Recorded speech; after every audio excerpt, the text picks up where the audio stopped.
Wanita ini baru saja dibebaskan dari penjara. Di musim dingin, memakai gaun musim panas. Pendeta datang dan memberinya sepotong tahu.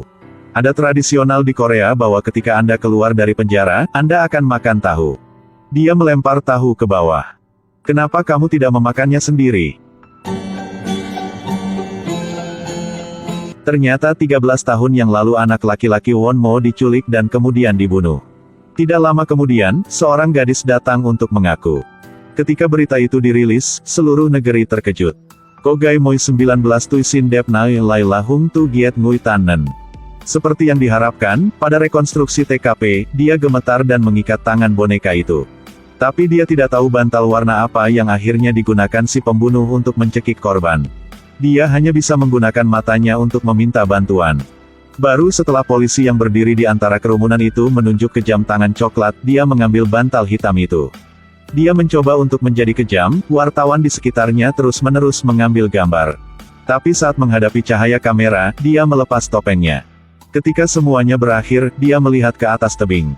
Di kejauhan, seorang pria memberi isyarat padanya untuk mencoba. Tidak salah, dia adalah pembunuh yang sebenarnya. Dan dia terpaksa mengaku sebagai gantinya.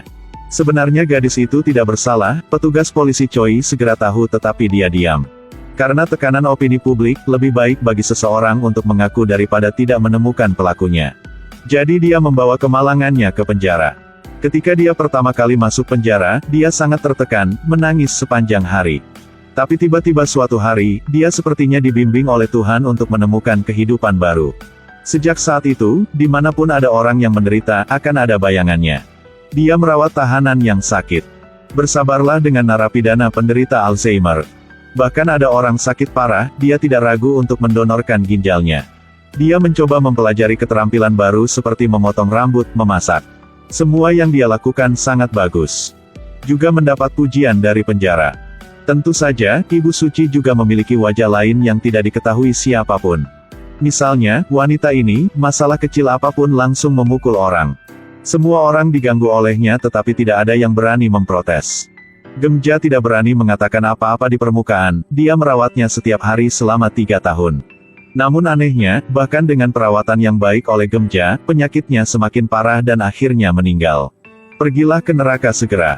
Sejak saat itu, para narapidana memanggilnya Gemja, yang baik. Tapi tidak ada yang tahu bahwa itu semua penyamarannya. Baru pada hari dia dibebaskan dari penjara dia mengungkapkan wajah aslinya. Dia sudah merencanakan selama 13 tahun. Hanya untuk menemukan pria itu dan membalaskan dendamnya. Hari pertama setelah Gemja keluar dari penjara adalah pergi ke orang tua Wonmo untuk memotong jarinya dan meminta maaf. Menakut-nakuti pasangan itu sampai memanggil polisi. Dan seperti itu, uang yang diperoleh Gemja di penjara digunakan untuk operasi jarinya. Tapi kemudian dia mulai merencanakan balas dendamnya. Sebagai hasil dari menjadi orang baik di penjara selama 13 tahun, seseorang berhutang budi padanya. Begitu mereka mendengar dia ingin membalas dendam, semua orang ingin membantunya. Misalnya, gadis Suyang ini dan suaminya adalah sepasang pencuri. Karena satu perampokan gagal, dia dibawa ke penjara.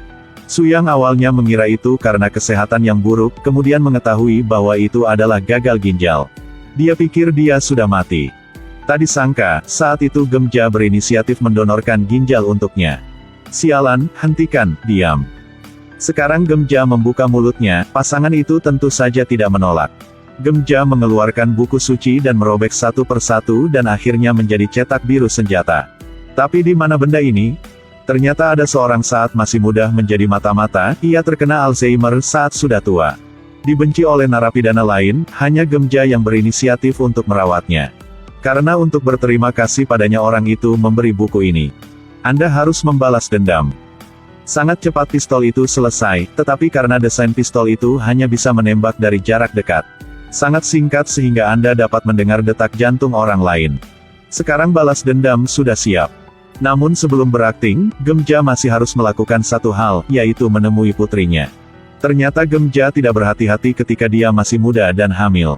Dia tidak punya pilihan selain menemukan tuan baik. Tidak menyangka pria dengan penampilan lembut ini menculik seorang anak laki-laki dan membunuhnya secara brutal.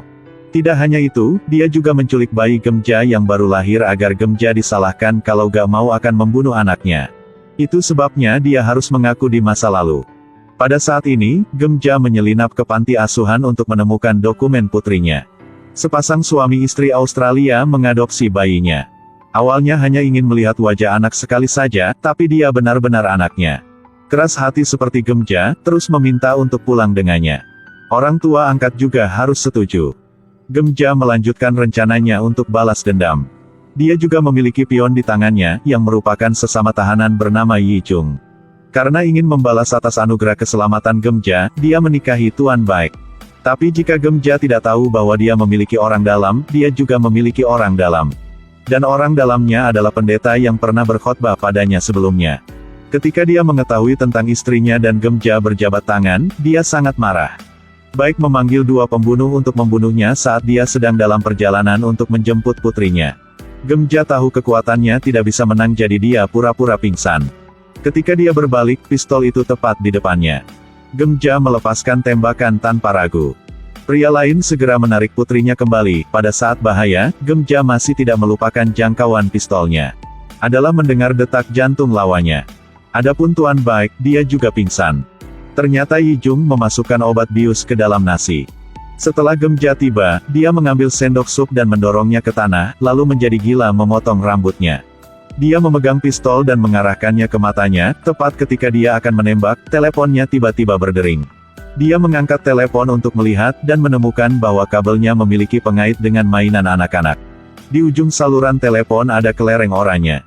Dia segera mengerti, di masa lalu, Womo bukan satu-satunya korbannya. Ketika dia membunuh seorang anak, dia akan menyimpan salah satu barang dari mereka. Dan karena Gemja mengaku padanya di masa lalu, jauhkan dia dari hukum. Kemudian dia membunuh 4 anak lagi, dan dengan sakit-sakitan rekam adegan-adegan itu. Sampai hari ini, dia masih tidak menyesali kejahatannya. Gemja mengatakan yang sebenarnya kepada petugas polisi Choi yang memecahkan kasus ini 13 tahun yang lalu. Dia sangat malu. Rupanya dia tahu Gemja tidak bersalah tetapi masih menolak untuk menemukan pelakunya, membuat begitu banyak orang mati. Keduanya menemukan orang tua dari anak-anak yang dilukai dan menunjukkan kepada mereka videonya. Melihat anak-anak sebelum mereka mati begitu menyedihkan dan memohon bantuan sangat menyakitkan. Mereka pernah memberinya uang tebusan yang besar, tetapi mereka tidak dapat menyelamatkan putra mereka dari penipuan. Mereka mulai mendiskusikan bagaimana menghadapi si pembunuh. Mereka tidak tahu bahwa percakapan mereka ditransmisikan melalui mikrofon ke ruangan tempat Baik dikurung. Ini adalah pengadilan khusus dari Gemja untuknya. Mereka akhirnya mencapai konsensus untuk menghukumnya. Pada saat ini seorang ibu berbicara. Maaf, saya pikir terlalu mudah baginya untuk melakukannya bersama. Dan begitu saja, semua orang menggambar angka.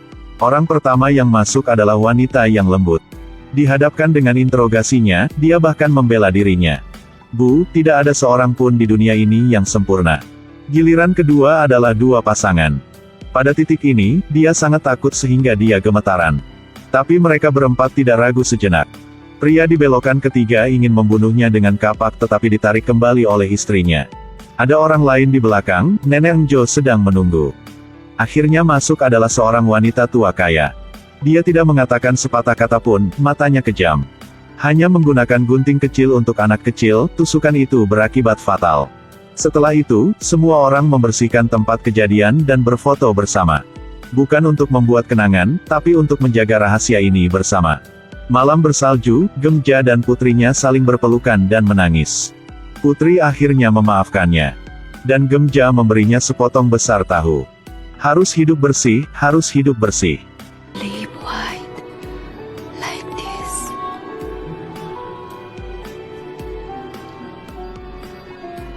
Ibu juga ya.